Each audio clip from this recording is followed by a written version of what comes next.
कांग्रेस ने गुजरात के मुख्यमंत्री नरेंद्र मोदी को यमराज कह दिया है। कांग्रेस प्रवक्ता राशिद अल्वी ने कहा कि अगर राहुल गांधी ने कल सीआईआई के अपने भाषण में मोदी को निशाना बनाया होता तो वो घोड़े की जगह भैंसा बोलते।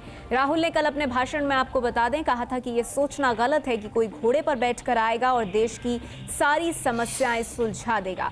हिंदू देवी देवताओं से जुड़ी धार्मिक मान्यताओं के मुताबिक भैंसे को मृत्यु के देवता यमराज की सवारी माना जाता है। और कांग्रेस के प्रवक्ता राशिद अल्वी ने ये बात कही है कि अगर उन्हें नरेंद्र मोदी की तरफ ही राहुल गांधी को निशाना साधना होता तो वो घोड़े की नहीं भैंसे की बात करते। क्या कहा राशिद अल्वी ने, सुनिए। देखिए, राहुल जी का मतलब है कि कोई एक आदमी इस देश का भविष्य नहीं बदल सकता। और अगर राहुल जी का इशारा नरेंद्र मोदी जी की तरफ होता, उन्होंने कहा कि घोड़े पर बैठकर, तो वो कोई मसीहा आए और आप समझे कि मसीहा सारे हालात बदल देगा, ऐसा मुमकिन नहीं। हम सबको मिलके ही हालात बदलना होगा। नरेंद्र मोदी जी की तरफ अगर इशारा करना होता तो वो घोड़े पे नहीं कहते, भैंसे पर कहते, बुल पे कहते, बुल पे कहते। अब ये मैं नहीं जानता बुल किसकी सवारी होती है।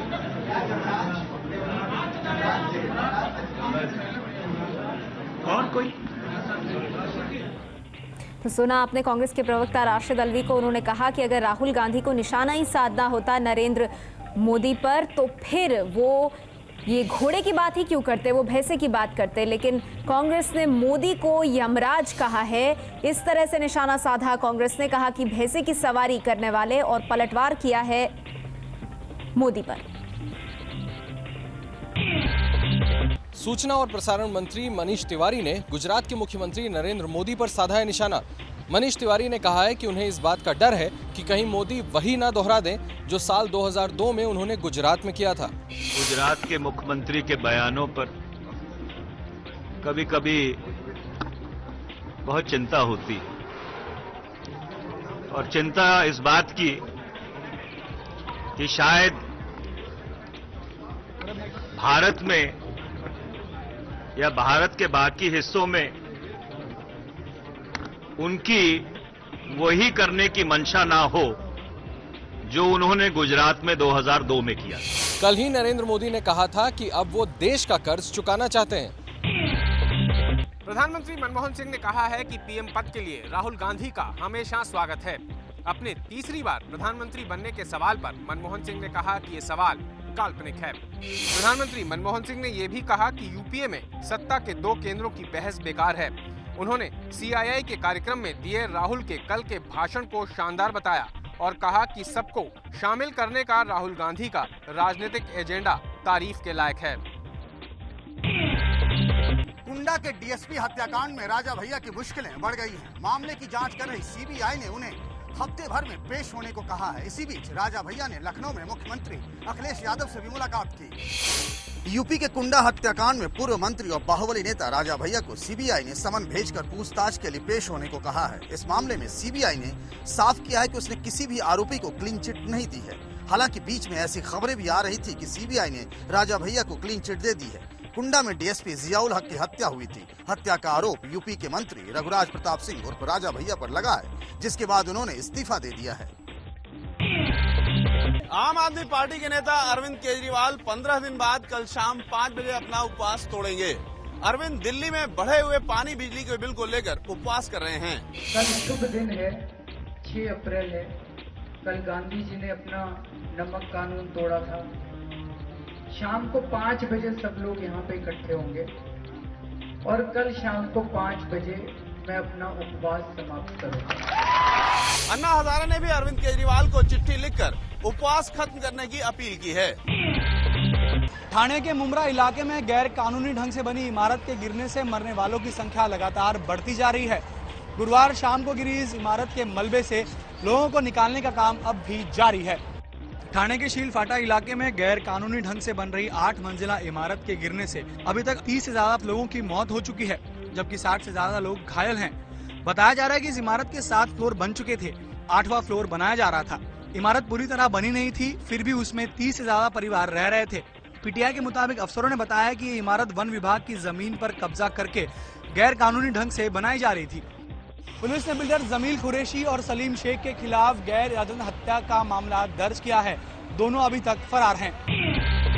लखनऊ की सीबीआई कोर्ट ने 31 साल पुराने डीएसपी केपी सिंह के फर्जी इनकाउंटर केस में 3 पुलिस वालों को मौत की सजा सुनाई है, जबकि 5 पुलिस वालों को उम्र कैद की सजा।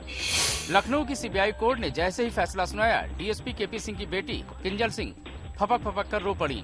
किंजल इस वक्त बहराइच की डीएम है। मामला 31 साल पुराना 12 मार्च 1982 का है, जब डीएसपी और 12 गाँव वालों की हत्या कर दी गई थी।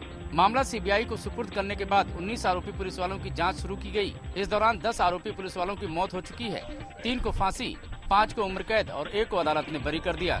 आज ऑनरेबल कोर्ट ने 3 लोगों को डेथ सेंटेंस की सजा सुनाई है, जिनके नाम है आरबी सरोज, रामनायक पांडे और रामकरण सिंह, और बाकी के 5 अभियुक्तों को आजीवन कारावास की सजा सुनाई है। आरबी सरोज के ऊपर एलिगेशन ये है कि उसने कॉन्स्पिरेसी के तहत अपने सीनियर श्री केपी सिंह को गोली मारी, क्लोज रेंज से गोली मारी। आई विटनेसेस ने उनको कोर्ट में आइडेंटिफाई किया। दरअसल केपी सिंह बहुत ही ईमानदार अफसर थे और गोंडा में तैनाती के दौरान इन्हीं पुलिस वालों का उन्होंने तबादला करवा दिया था। इसी का बदला लेने के लिए पुलिस वालों ने इनकी हत्या कर दी थी।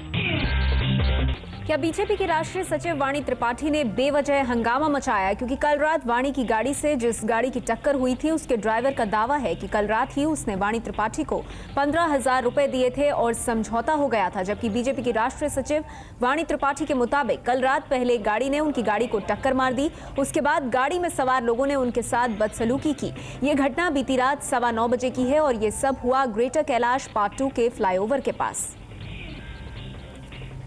चिराग दिल्ली के फ्लाईओवर से जैसे नीचे उतरे, लेफ्ट इंडिकेटर दिया हमने, पीछे से गाड़ी आई, स्विफ्ट थी। गाड़ी आई, उसके बाद जो है पता नहीं कैसे आगे आकर के उनका टायर जो है वहाँ पंचर हो गया या जैसे भी हुआ, तो ड्राइवर साहब उसमें से निकले और हमारा जो चाबी निकाल लिया गाड़ी में से। मान लीजिए अगर हम ही से गलती हो गई, मैडम जी गुस्सा हो गई, तो चाबी उन्होंने मैडम जी को दे दिया।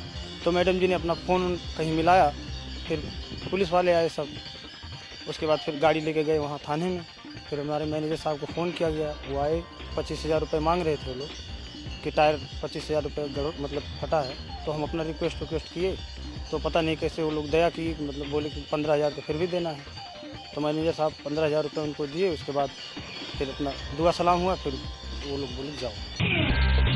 16 दिसंबर को दिल्ली में चलती बस में छात्रा के साथ हुए गैंगरेप के आरोपी विनय शर्मा का बीती रात तिहाड़ जेल की जेल नंबर 7 में हाथ तोड़ दिया गया। यह आरोप लगाया है विनय शर्मा के वकील एपी सिंह ने। विनय शर्मा को इंडियन एयरफोर्स का इंटरव्यू देना था, संडे को 7 अप्रैल को देना था, तो उसे एग्जाम देना था। उसके लिए एप्लीकेशन भी लगी हुई थी। कोर्ट ने अलाउ भी कर दिया था कि उसको एग्जाम देने दिया जाएगा। लेकिन कल रात जब वो यहाँ से कोर्ट से 4:30 बजे के बाद गया है सेंट्रल जेल तिहाड़ में, उसके बाद वहाँ उसके साथ बुरी तरह से मारपीट की गई। अदर इनमेट्स ने की और पुलिस ऑफिसर्स जो दिल्ली जेल में थे उन्होंने दी। उन्होंने उसे बुरी तरह से मारा, पूरे शरीर पर उसकी चोटों के निशान है और उसका राइट हैंड तोड़ दिया गया। ये कह के तोड़ दिया गया कि तुझे तो इंडियन फोर्स का एग्जाम हम दिलाएंगे, देखें कैसे तू इंडियन एयरफोर्स में नौकरी करेगा। गुड़गांव में चलने वाली हरियाणा रोडवेज की वॉल्वो बसों में वाईफाई की सुविधा शुरू होने जा रही है। ट्रायल के तौर पे एक वॉल्वो बस में आज ये सुविधा शुरू होगी। गुड़गांव से चलने वाली हरियाणा रोडवेज की सभी 35 वॉल्वो बसों में 1 मई से वाईफाई की सुविधा मिलने लगेगी। इस सुविधा से लैस बसों के यात्री मुफ्त में 3G इंटरनेट का इस्तेमाल कर सकेंगे। सबसे पहले ये सुविधा गुड़गांव चंडीगढ़ पर शुरू की जा रही है, लेकिन जल्द ही देहरादून, हरिद्वार और आगरा रूट पर भी ये सहूलियत मिलने लगेगी। यात्रियों को ज़्यादा से ज़्यादा सुविधा और सुरक्षा के साथ सफ़र कराने के लिए प्रतिबद्ध है। उसी के लिए ये एक एडिशनल फैसिलिटी हमने डालने की कोशिश की है। वो अपना ऑफिस का काम भी साथ कर सकते हैं या कोई और एंटरटेनमेंट के लिए भी यूज़ कर सकते हैं।